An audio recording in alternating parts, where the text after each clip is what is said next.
முன்னே நாம் பாவத்திற்கு அடிமைகளாய் இருக்கிற பொழுது, முன்னே நாம் பாவத்திற்கு அடிமைகளாய் இருந்தோம். ஆனால் இப்பொழுது உங்களுக்கு ஒப்புவிக்கப்பட்ட உபதேச சட்டம். அந்த சட்டம் பேர் என்ன சட்டம் சொல்லுது? உபதேச சட்டம். என்ன உபதேச சட்டம்?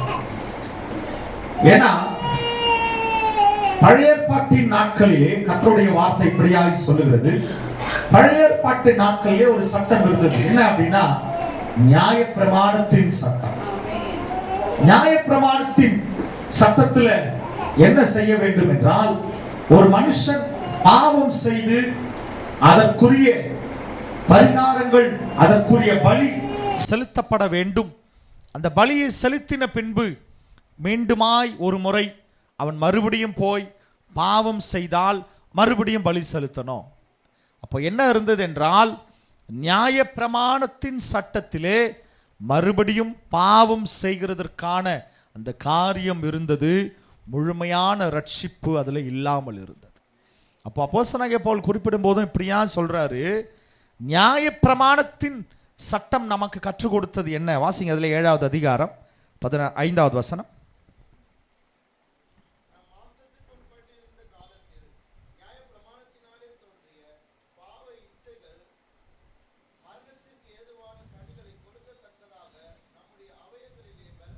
புரியுதுங்களா? இதுதான் அப்போஸ்தலனாகிய பவுல் இப்படியாக சொல்கிறார், நாம் மாம்சத்திற்கு உட்பட்டிருந்த காலத்தில் நியாயப்பிரமாணத்தினாலே தோன்றிய பாவ இச்சைகள் மரணத்திற்கு ஏதுவான கனிகளை கொடுக்கத்தக்கதாக நம்முடைய அவயவங்களிலே பலன் செய்தது. எப்படியா? இப்ப நியாயப்பிரமாணத்திலே, நியாயப்பிரமாணத்தின் சட்டத்திற்கு உட்பட்டு தான் இருக்கிறோம். அந்த உட்பட்டிருந்த நாட்களிலே பாவத்தின் இச்சைகள், அதனால் உண்டாகிற மரணம் ஜனங்களுக்குள்ளே பலன் செய்தது. முழுமையான ரட்சிப்பு, ஒரு பரிபூரணமான ரட்சிப்பு ஜனங்களுக்குள்ளே காணப்படவில்லை. ஏன்? அந்த மனிதனுக்காக ஒரு மிருகமோ, ஒரு ஆடோ மாடோ, ஒரு புறாவோ பலி செலுத்தினா பாவம் மன்னிக்கப்பட்டது, என்னுடைய பாவம் நிவர்த்தியானது என்று மறுபடியும் மனிதர்கள் போய் அந்த இச்சைகளிலே மறுபடியும் அந்த பாவத்தில் தான் இருந்தான். நல்லா கவனிங்க, முழுமையான ரட்சிப்பு ஜனங்களுக்குள் உண்டாகவில்லை. அப்போ கவனிங்க, அப்போ முன்னே நாம் இருந்த சட்டத்திற்கு பேர் என்ன? வாசிங்க அடுத்த வசனம். இப்பொழுதோ நாம் பழமையான எழுத்தின்படி அல்ல, அதுதான் நியாயப்பிரமாணம். இப்பொழுதோ நாம் பழமையான எழுத்தின்படி அல்ல. பழமையான எழுத்துனா நியாயப்பிரமாணம். அந்த பழமையான எழுத்தின்படி அல்ல, இப்பொழுது நாம் விடுதலையாக்கப்பட்டிருக்கிறது, நாம் ரட்சிக்கப்பட்டிருக்கிறது பழமையான எழுத்தின்படி அல்ல. இன்னும் சொல்ல போனால் நியாயப்பிரமாணத்தின்படி அல்ல. இப்போ நாம் எதனாலே ரட்சிக்கப்பட்டிருக்கிறோம், உயிர்ப்பிக்கப்பட்டிருக்கிறோம்? வாசிங்க.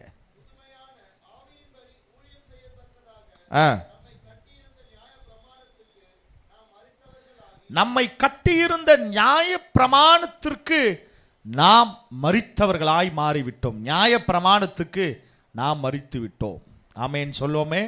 நியாயப்பிரமாணத்திற்கு மரித்தவர்களாகி, வாசிங்க, இப்போ நியாயப்பிரமாணத்துக்கு நாங்கள் விடுதலையாக்கப்பட்டு இருக்கிறோம். அப்ப நல்லா கவனிங்க. அப்படின்னா என்னன்னா, நியாயப்பிரமாணத்தின் சட்டத்திற்கு நாங்கள் விடுதலையாக்கப்பட்டு, அந்த நியாயப்பிரமாணத்தின் சட்டத்திலிருந்து நாங்கள் விடுதலையாக்கப்பட்டு இருக்கிறோம். அப்படின்னா அப்ப நியாயப்பிரமாணத்தின் சட்டம் இல்லைன்னா அப்ப நம்மை ரட்சித்தது எதனாலே நாம் ரட்சிக்கப்பட்டிருக்கிறோம்? அப்ப நியாயப்பிரமாணத்தின் சட்டம் இல்லை என்றால், அப்போஸ்தலனாகிய பவுல் சொல்லுகிறார், இப்பொழுது உங்களுக்கு ஒப்புவிக்கப்பட்ட உபதேச சட்டம். என்ன சட்டம் இதுக்கு பேரு? நியாயப்பிரமாணத்தின் சட்டத்திலிருந்து, ஆண்டவராய் இயேசு கிறிஸ்து நியாயப்பிரமாணத்தின் முடிவாய் இருக்கிறார் என்றால், அப்போ உபதேச சட்டம்னா அதுக்கு என்ன அர்த்தம்? என்ன உபதேச சட்டம்னா என்ன? இது ரொம்ப புதுசா இருக்கு. உபதேச சட்டம் இது ஆரம்பிச்சது யாரு? ஆண்டவராய் இயேசு கிறிஸ்து.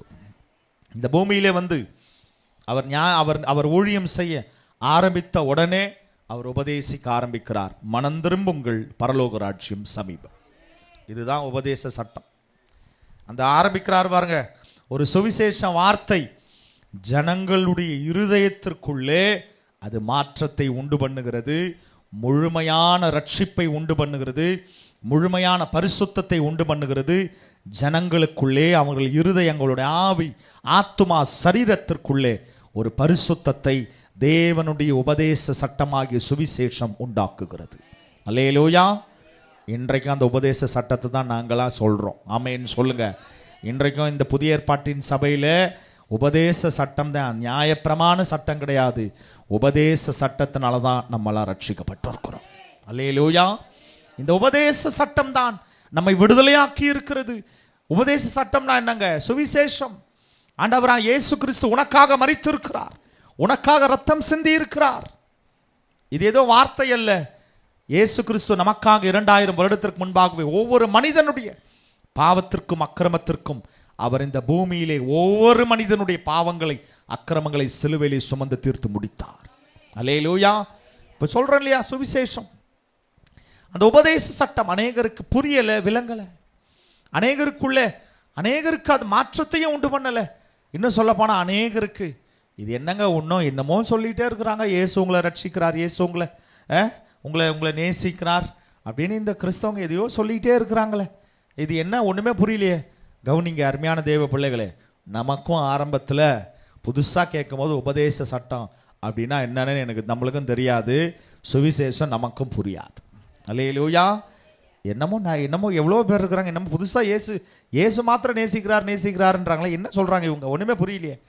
நம்ம ட்ராக்ஸ் எல்லாம் போய் ரோட்டில் கொடுத்து ஐயா உங்களை இயேசு நேசிக்கிறார் அப்படின்னா, அப்படியா சரி ரைட் அப்படின்னா என்னன்னே தெரியாது.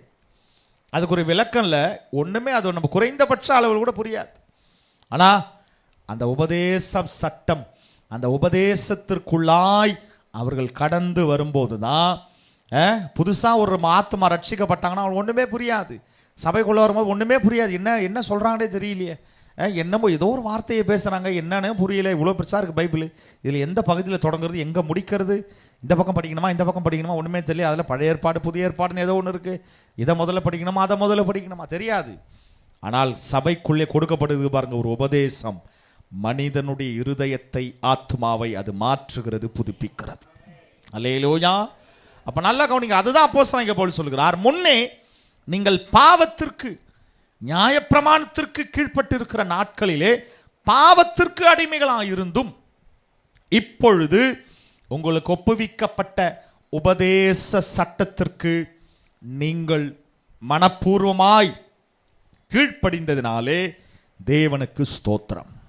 கீழ்ப்படுகிறோமா இல்லையா? கீழ்ப்படிந்திருக்குமா இல்லையா? கீழ்ப்படிலனா யாரும் உள்ள வந்திருக்க முடியாது. உள்ள சபைக்குள்ள அந்த உபதேச சட்டத்தை ஏற்றுக்கொள்ளலை அப்படின்னா, இயேசு கிறிஸ்து எனக்காக ரத்தம் சிந்தி இருக்கிறார், எனக்காக மரித்திருக்கிறார், அதை விசுவாசித்ததுனால தான் சபைக்குள்ள ஆத்துமாக்கள் வராங்க. ஆமென் சொல்லுவோமே. இல்லை அந்த உபதேச சட்டம் புரியலை அப்படின்னு வைங்களேன், சபைக்குள்ள யாரும் உள்ள வர முடியாது. இன்றைக்கு புதிய ஏற்பாட்டு சபை ரட்சிக்கப்பட்டிருக்காது. அப்போ அந்த உபதேச சட்டத்தை ஜனங்கள் ஏற்றுக்கொண்டு விசுவாசித்ததுனால தான் கர்த்தருடைய வார்த்தை சொல்லுகிறது. அப்போ இந்த உபதேச சட்டம் எனக்கு என்ன செய்திருக்கிறது? பாவத்தினின்று நீங்கள் விடுதலையாக்கப்பட்டு நீதிக்கு அடிமைகளானீர்கள். அல்லேலூயா. இப்போ நம்ம பாவம் செய்து மறுபடியும் பலியிட்டு மறுபடியும் நான் பாவம் செய்து ஆடோ மாடோ நான் புறாவோ பலியிடுறது இது நியாயப்பிரமாணம், இதுவல்ல. பாவத்தினின்று நான் இயேசுவின் ரத்தத்தினாலே விடுதலையாக்கப்பட்டிருக்கிறேன். இப்போ நான் பாவத்திற்கோ இந்த உலகத்திற்கோ நான் அடிமை அல்ல, பிசாசுக்கோ அடிமை அல்ல, நான் நீதிக்கு அடிமையாய் மாறி இருக்கிறேன். அல்லேலூயா. அப்படின்னா என்ன? நீதிக்கு, தேவனாகிய கர்த்தருடைய வார்த்தைக்கு, இந்த உபதேச சட்டத்திற்கு, தேவனுடைய வார்த்தைக்கு பிள்ளையாய் தேவனுடைய கரங்களிலே கர்த்தருடைய நாமத்தினாலே நான் ரட்சிக்கப்பட்டிருக்கிறேன், நான் பலப்பட்டிருக்கிறேன், தேவனுடைய ராஜ்யத்தின் பிள்ளையாய் மாற்றப்பட்டு கொண்டே இருக்கிறேன். அல்லேலூயா. அப்ப நிச்சயமாகவே தேவ பிள்ளைகளே, ஒவ்வொரு நாளும் இயேசுவின் இந்த உபதேச சட்டம் ஜனங்களுக்குள்ளே அறிவிக்கப்படுகிறது. சரி, மற்றவங்களை விடுங்க. இந்த 40 நாள் ஜபம் இது ஏதோ பாரம்பரியத்திற்காகவோ ஏதோ சபை வழிபாடுகளுக்காகவோ இது செய்யப்படுவது கிடையாது. அதற்காக நம்ம செய்யலை, மற்றவங்க எப்படி நம்மளுக்கு தெரியாது, நம்ம செய்யலை. ஜனங்கள் ஒரு விழிப்புள்ளவர்களாய் தேவனுடைய வார்த்தையை கேட்கணும், தேவனுடைய காரியங்கள் நடக்கணும். அதிகாலை ஜபத்தில், அதிகாலையில் தேவனுடைய சமூகத்திலே நாம் கூடி வர வேண்டும் என்பதுதான் நம்முடைய நோக்கம், வேற எதுவும் கிடையாது. ஏதோ பாரம்பரியத்திற்காகவோ ஏதோ ஒரு ட்ரெடிஷ்னலாகவோ இதை செய்து தான் ஆகணும் அப்படின்னு நம்ம செய்கிறது கிடையாது.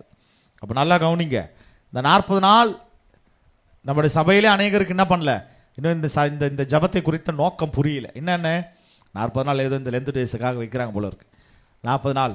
அப்போ நல்லா கவனிங்க, சொல்கிறாங்கல்ல 40 நாள், அந்த நேற்று கூட சொன்னார் பாருங்க, 40 நாள் கிறிஸ்தவர்கள். 40 நாள் நான் எதையும் எந்த தவறையும் செய்ய மாட்டேன், 40 நாள் எதையும் சாப்பிட மாட்டேன், எதையும் சாப்பிட மாட்டேன், 41வது நாள் நான் ஆரம்பித்தேன். கர்த்தருடைய பரிசுத்த நாமத்திற்கு ஸ்தோத்திரம். இது நியாயப்பிரமாணத்தின் நாட்கள் அல்ல. மறுபடியும் சொல்கிறேன், 40 நாள் கிறிஸ்தவர்களாய், குட் ஃப்ரைடே கிறிஸ்தவர்களாய் தயவு செய்து இருக்க வேண்டாம். அது தேவனுக்கு பிரியமானது அல்ல. சத்தமா ராமையன் சொல்லுவோமே. நம்முடைய சபை அந்த காரியங்களை முற்படுத்தவில்லை, அதை முன்னெடுக்கவில்லை. 40 நாள் நீங்கள் ரொம்ப பரிசுத்தமாக இருந்து 41வது நாள் மறுபடியும் இருக்கிறத செய்யுங்க. அது தேவனுடைய காரியம் அல்ல. இந்த உபதேச சட்டம் நமக்கு அதை சொல்லித்தரவில்லை. அல்லேலூயா. இந்த உபதேச சட்டம் தேவனுடைய ஆண்டவராய் இயேசு கிறிஸ்துவினுடைய உபதேச சட்டம் நமக்கு என்ன சொல்லி கொடுத்திருக்கிறது? கர்த்தருடைய வார்த்தை சொல்லுகிறது, பாவத்திற்கு நாம் அடிமைகளாய் இருந்தோம், இப்ப நீதிக்கு அடிமைகளாய் மாறி இருக்கிறோம். அப்ப நல்லா கவனிங்க, கர்த்தருடைய வார்த்தை சொல்லுகிறது போல வாசிங்க பாதிலே 19வது வசனம் இல்ல 6:19.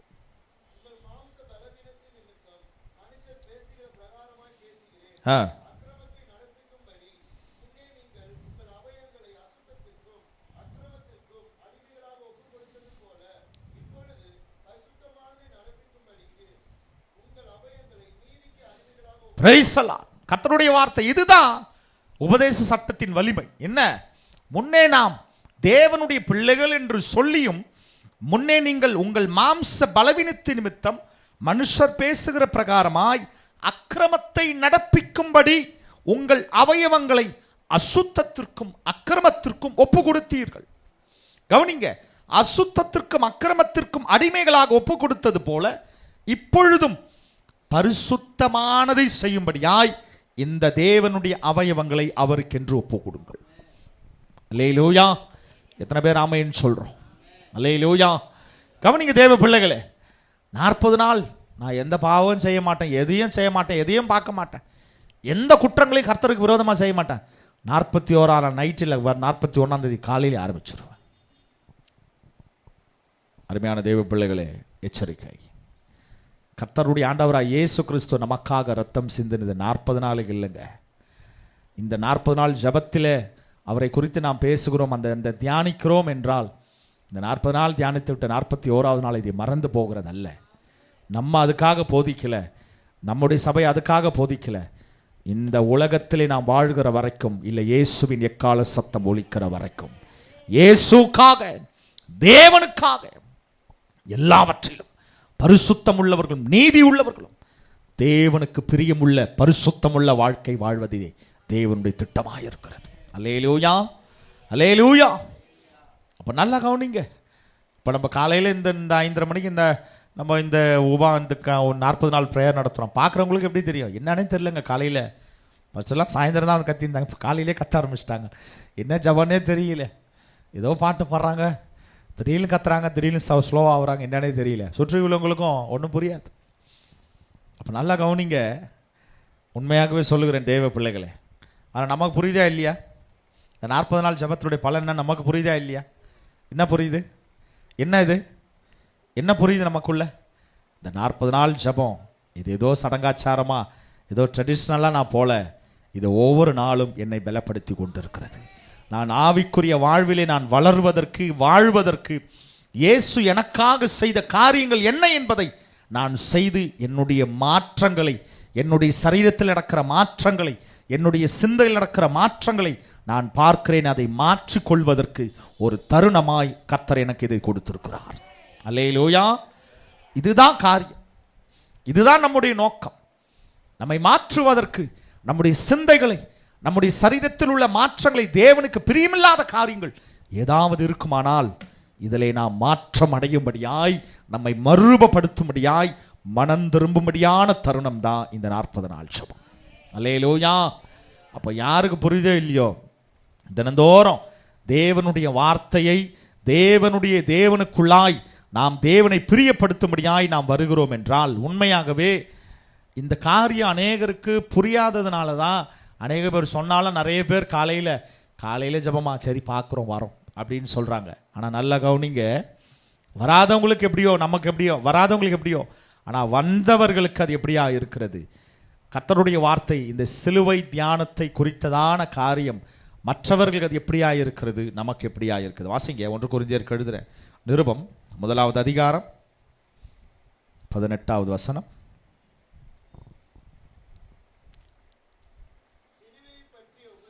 என்ன உபதேசம்? சத்தமா சொல்லுங்க எல்லாரும். இப்போ அங்கே சொல்லுச்சுல்ல, அங்கே ஒரு வார்த்தை சொல்லப்பட்டது இல்லையா? அப்போஸ்தலனாகிய பவுல் சொன்னார் இல்லையா, உபதேச சட்டம். இந்த உபதேச சட்டம் எதிலே கட்டப்பட்டு இருக்கிறது என்றால், ஆண்டவராகிய இயேசு கிறிஸ்துவின் சிலுவையிலே அது கட்டப்பட்டு இருக்கிறது.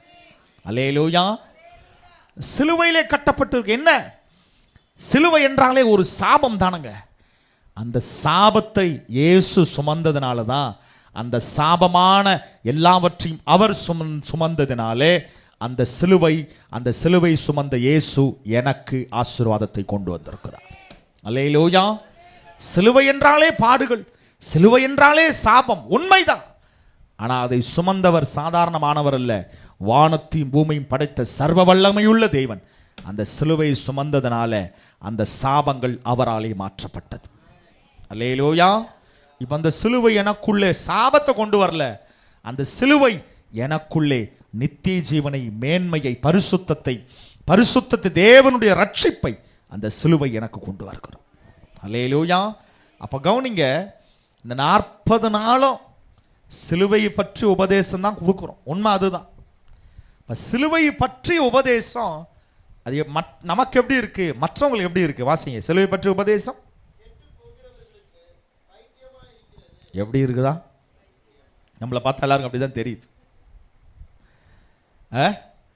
நம்மளை பார்த்தா அப்படிதான் தெரியுது எல்லாருக்கும். என்னன்னு தெரியல, காலைல 5:15 எங்கே போகுதுன்னு தெரில.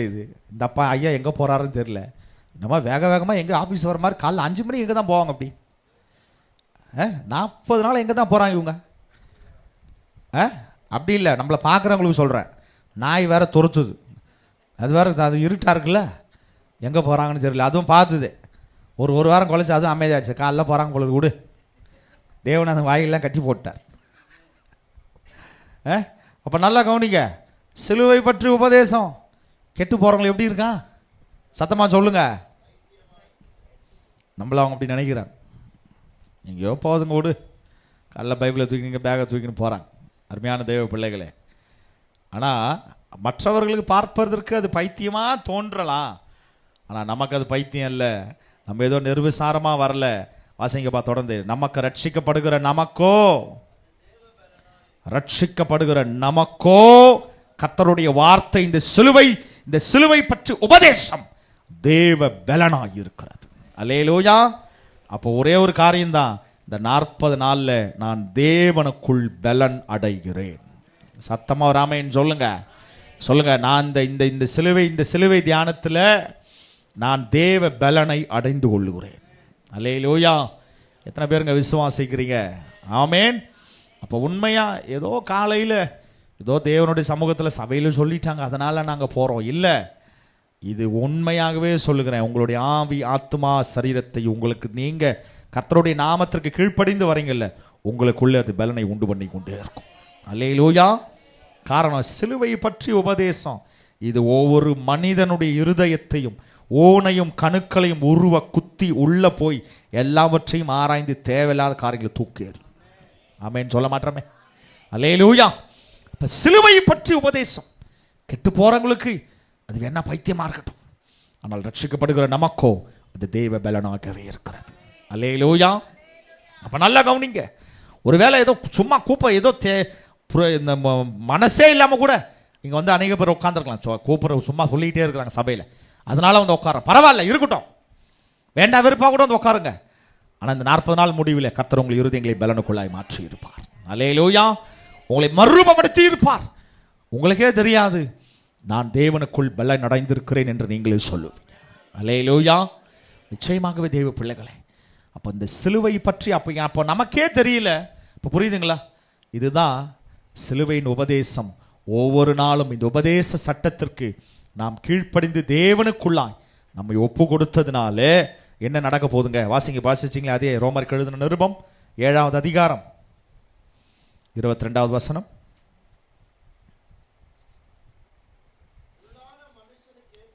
இல்ல 6:22. இப்பொழுது இந்த உபதேச சட்டத்திற்கு கீழ்ப்படிந்து அதை விசுவாசித்து தேவனுக்குள்ளாய் நீங்கள் வருவதனாலே இப்பொழுது நீங்கள் பாவத்தினின்று விடுதலையாக்கப்பட்டு தேவனுக்கு அடிமைகளானதால் என்ன பலன் உண்டு? சத்தமா ஒரு ஆமென் சொல்லுவோமே. பரிசுத்தமாகுதல் உங்களுக்கு கிடைக்கும் பலன். சத்தமா ஒரு அல்லேலூயா சொல்லுவோமே. அல்லேலூயா. இப்ப இது கூட இந்த நித்திய ஜீவனை சுதந்திரிக்கலன்னா நம்ம எதுக்கு இங்க கிறிஸ்தவங்களா இருக்கணும்? தேவையே இல்லையே. நம்ம பழைய வாழ்க்கையில காலையில் சந்தோஷமா இருந்திருக்கலாமே. காலையில் வேற எதனா இப்போ காலையில் ஒரு பாட்டை போட்டு போடுறா சந்தோஷம் போடு போடு போடு ஒரு நல்ல பாட்டை போடு காலையில் கேட்போம் இருந்திருக்கலாமே. ஏன் கர்த்தருடைய பிள்ளைங்களாம் மாறணும்? தேவையில்லையே. அப்போ அந்த நித்திய ஜீவனை சுதந்திரிப்பதற்கான அந்த ஏற்பாடுகளை தான் கர்த்தர் நமக்காக செய்து கொண்டு இருக்கிறார். அல்லேலூயா. எத்தனை பேர் விசுவாசிக்கிறீங்க? கர்த்தருடைய வார்த்தை சொல்லுகிறது, இப்பொழுது நீங்கள் பாவத்தினின்று விடுதலையாக்கப்பட்டு தேவனுக்கு அடிமைகளானதால் பரிசுத்தமாகுதல் உங்களுக்கு கிடைக்கும் பலன், முடிவு ஒன்று உண்டு, நித்திய ஜீவனுக்குள்ளே நாம் பிரகாசிப்போம். அல்லேலூயா. அப்போ உண்மையாகவே தேவ பிள்ளைகளே, இந்த சிலுவை இது நமக்காக என்ன செய்திருக்கிறது? அனுதினமும் என்னை புடமிடுகிறது, அனுதினமும் என்னை ரட்சிக்கிறது, அனுதினமும் என்னை பரிசுத்தப்படுத்துகிறது, அனுதினமும் என்னை நித்திய ஜீவனுக்கு நேராய் வழி நடத்துகிறது. அல்லேலூயா. அப்போ உண்மையாகவே தேவ பிள்ளைகளே, அப்போ அந்த சிலுவை என்றாலே பாடுகள் உண்டு, துன்பங்கள் உண்டு, துயரங்கள் உண்டு. ஆனால் எல்லாவற்றையும் கடந்த வாரத்தில் நம்ம பார்த்தோம்னு நினைக்கிறேன். அந்த சிலுவை சுமந்த இயேசுவுக்கு பின்பாக அனுதினமும் தன்னுடைய சிலுவை எடுத்துக்கொண்டு அவரை பின்பற்ற கடவுள். ஆமென். நமக்கு முன்பாக ஆண்டவராக இயேசு கிறிஸ்து அந்த சிலுவை சுமந்து, சிலுவை நமக்காக சுமந்து எல்லாவற்றையும் இழந்து நமக்காக அவர் ஜெயத்தை எடுத்து வச்சிட்டார். அப்போ அவருக்காக அனுதினமும் தன் சிலுவை சுமந்து கொண்டு அவரை பின்பற்றி செல்வோம். ஆமென். இந்த சிலுவை பற்றின இந்த உபதேச சட்டத்திற்கு கீழ்ப்படிந்து அனுதினமும் இதை விசுவாசிப்போம். தேவனுக்குள்ளாய் பரிசுத்தப்படுதல், தேவனுக்குள்ளாய் ரட்சிக்கப்படுவோம், அனுதினமும் ரட்சிக்கப்படுவோம், அனுதினமும் பரிசுத்தப்படுவோம், அனுதினமும் நித்திய ஜீவனுக்கு நேராய் அதை சுதந்திரிக்கும்படியாய் ஆயத்தமாகி கொண்டே இருப்போம். அல்லேலூயா. நிச்சயமாகவே ஆண்டவராய் இயேசு கிறிஸ்து அனுதினமும் நம்மை பலப்படுத்துகிறார், அனுதினமும் நம்மை திடப்படுத்துகிறார். அனுதினமும் தேவனுக்குள் பலப்படுவோம், அனுதினமும் தேவனுடைய ராஜ்யத்திற்கென்று ஆயத்தப்படுவோம். கர்த்தருக்குள் பலப்படுவோம், தேவனுடைய ராஜ்யத்தை சுதந்திரிப்போம். கர்த்தர் நம்மை பலப்படுத்தி நடத்துவார். ஜெபிப்போம். அன்பும் இரக்கமும் நிறைந்த எங்கள் நல்ல பிதாவே, இயேசு கிறிஸ்துவின் நாமத்தினாலே உம்மிடத்தில் வருகிறோம். பரிசுத்த ஆவியானவரே, உம்மை துதிக்கிறோம், வாழ்த்துகிறோம், வணங்குகிறோம், மகிமைப்படுத்துகிறோம், உயர்த்துகிறோம். இந்த ஆசீர்வதிக்கப்பட்ட இயேசுவே, இந்த 40 நாள் ஜெபத்தின் அதிகாலை வேலைக்காக நன்றி. சிலுவையை பற்றிய உபதேசம் கெட்டு போகிறவர்களுக்கு பைத்தியமா இருக்கிறது, ரட்சிக்கப்படுகிற நமக்கோ அது தேவ பலனாகவே இருக்கிறது. நிச்சயமாகவே நாங்கள் விசுவாசிக்கிறோம். ஏசப்பா, அனுதினமும் இயேசுவின் இரத்தத்தினாலே கழுவப்பட்டு மீட்கப்பட்டவர்களாய், ரட்சிக்கப்படுகிறவர்களாய், கரை துறை அற்றவர்களாய், புதுப்பிக்கப்படுகிறவர்களாய், பரிசுத்தம் அடைகிறவர்களாய் எங்களுக்கு அது தேவ பலனாகவே இருக்கிறதப்பா. இந்த 44 ஜபத்தில் முடிவுக்குள்ள ஒவ்வொருவருக்குள்ளும் கர்த்தர் பலனடைய செய்யுங்க. தேவனுக்குள்ளாய் கர்த்தருடைய பலனை பெற்றவர்களாய் இந்த உலகத்தை, மாம்சத்தை, பிசாசை ஜெயிக்கிற பலனை ஒவ்வொருவருக்குள்ளும் கர்த்தர் உண்டு பண்ணுங்க ஆண்டவரே. இதோ இந்த 40 நாள் முடிந்த உடனே நான் பாவத்தின் பின்னே, ஏசப்பா சத்ருவின் காரியங்களின் பின்னே நான் ஓடாதபடிக்கு கர்த்தர் இன்றைக்கு என்னை பலப்படுத்துகிறதற்காக, மனம் திரும்புகிறதற்காக, பரிசுத்தம் அடைவதற்காக, நித்திய ஜீவனுக்குள்ளாக ஒரு புதிய பலன், பரிசுத்தம், ரட்சிப்பு கர்த்தருக்குள்ளாய் நான் அடைந்து கொள்ளுகிறேன் என்று விசுவாசித்து இந்த கர்த்தருடைய இந்த 40 நாள் ஜபத்தில் கர்த்தருக்காக ஒவ்வொரு நாளும் பிரயாசத்தோடு கடந்து வர கர்த்தர் உதவி செய்ய. வர தடைப்பட்ட பிள்ளைகளுக்காக ஜபிக்கிறோம். நாளை தினத்தில் எல்லா ஜனங்களையும் கர்த்தர் கொண்டு வாங்க, மகிமையான காரியங்களை செய்யுங்க. இம்மட்டுமாய் நடத்தின எபினேசர் இனியும் தாங்கி நடத்துங்க. உம்முடைய கிருபை, தயவு, இரக்கம் பிள்ளைகளோடு இருக்கட்டும்.